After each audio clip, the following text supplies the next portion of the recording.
அன்பர்களே, உங்கள் அன்பு ஜோதிடர் சிவ ஜோதிராமன்.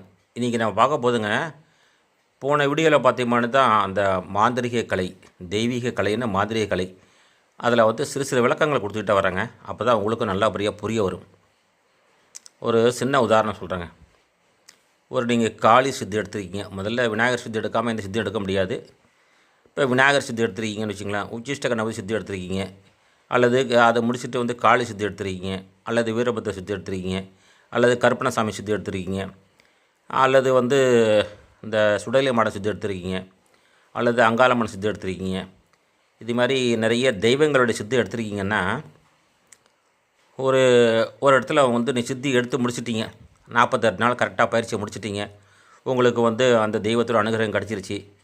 ஒரு முனீஸ்வரன் எடுத்துக்கங்களேன். ஒரு முனீஸ்வரன் 48 நாள் நீங்கள் சித்தி பண்ணதுக்கப்புறம் முனீஸ்வரன் உங்களை கனவுல வருவார், அல்லது அங்கங்கே ஒரு காட்சியாக தெரியும்.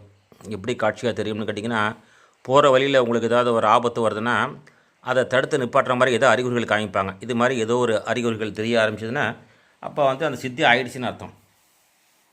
இன்னும் சொல்ல போனோம்னா, நிறைய பேருக்கு கனவுல வராதுங்க, வரமாட்டாங்க.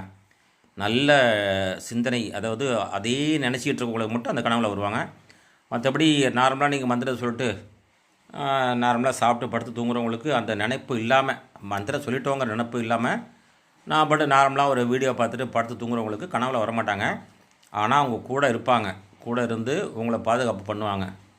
முனீஸ்வரனே வச்சுக்கோங்களேன், அந்த பாதுகாப்பு நல்லாவே பண்ணுவார், பாதுகாப்பு பண்ணுவாங்க.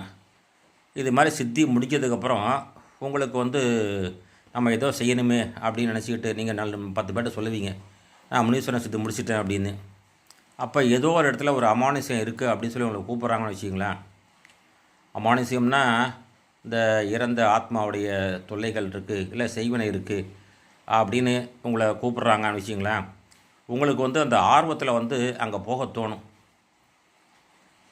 இதில் தான் ஒரு சூட்சமாக இருக்கிறது. என்னென்னு கேட்டிங்களா, என்ன தான் நீங்கள் முனீஸ்வர சித்தி எடுத்து முடித்தா கூட ஒரு பேய் பிடிச்ச வீட்டுக்கு நீங்கள் போகிறதுக்கு முன்னாடி அதை எப்படி நம்ம ஹேண்டில் பண்ணுறது, எப்படி நம்ம கட்டுக்குள்ளே கொண்டு வர்றது, இல்லை அதை எப்படி நம்ம அடக்கி பாட்டிலுக்குள்ளே வைக்கிறது, அந்த முறைகள்லாம் குருமார்கள்ட்ட தெரியாமல் நீங்கள் பாட்டு நான் முனீஸ்வரன் சித்தி எடுத்துட்டேன், நான் பேய் விட்டுடுவேன் அப்படின்னு நினச்சி நீங்கள் கிட்டக்க போனீங்கன்னா, ஆனால் ஒன்று, இந்த முனீஸ்வரன் சித்தி எடுத்தவங்களுக்கு அந்த பேய் பார்த்தா உங்களை பார்த்தா நிச்சயமாக நடுங்கும், ஆனால் உங்களால் கட்டுப்படுத்த முடியாது. இதுதான் ரகசியங்கிறது, மாந்திக ரகசியங்கிறது. இதுதான் குருமார்கள்ட்ட கற்றுக்கணுங்கிறது. இப்படிக்கு ஸ்ரீ திருச்செந்தூர் முருகன் ஜோதிட நிலையம் மற்றும் ஸ்ரீ பத்ரன் அகோர மந்திராலயம். நன்றி, வணக்கம் அன்பர்களே.